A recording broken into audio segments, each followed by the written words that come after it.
ஆண்டவரும் இரட்சகருமாகிய இயேசு கிறிஸ்துவின் நாமத்தில் வாழ்த்துகள். வியாதியின் மேல் ஜெயம். நானே உன் பரிகாரியாகிய கர்த்தர். இந்த ஒரு வசனம் நம்முடைய வாழ்க்கையை முழுமையாக மாற்றக்கூடியது. நாம் பல நேரங்களில் வியாதி வந்தால் பயப்படுகிறோம். மனதில் கேள்விகள் எழுகிறது. ஏன் இது எனக்கு?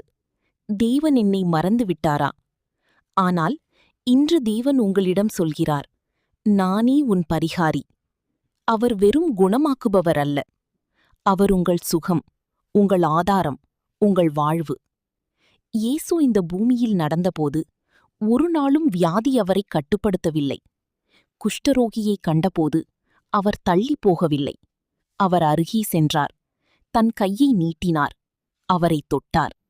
அந்த தொடுதல் வியாதியை ஓடச் செய்தது. ஏன்?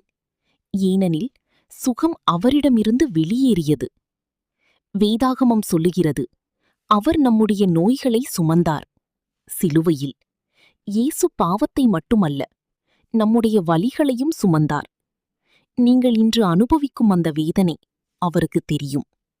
ஆனால் ஒரு முக்கியமான கேள்வி, ஏன் சில நேரங்களில் வியாதி வருகிறது? சில வேளைகளில் அது நம்முடைய வாழ்க்கை முறையால், சில வேளைகளில் மன அழுத்தம், பயம், சில சமயங்களில் பாவம் கூட காரணமாக இருக்கலாம். ஆனால் கவனியுங்கள், எல்லா வியாதியும் பாவத்தால் இல்லை. எல்லா வியாதியும் விசுவாச குறைவால் இல்லை. அன்பானவர்களே, வியாதி வந்தால் நீங்கள் தோல்வியடைந்தவர்கள் அல்ல. தேவன் உங்களை விட்டுவிடவில்லை. அவர் இன்னும் உங்களுடன் இருக்கிறார். இன்று நீங்கள் செய்ய வேண்டியது, உங்கள் இருதயத்தை ஆராயுங்கள்.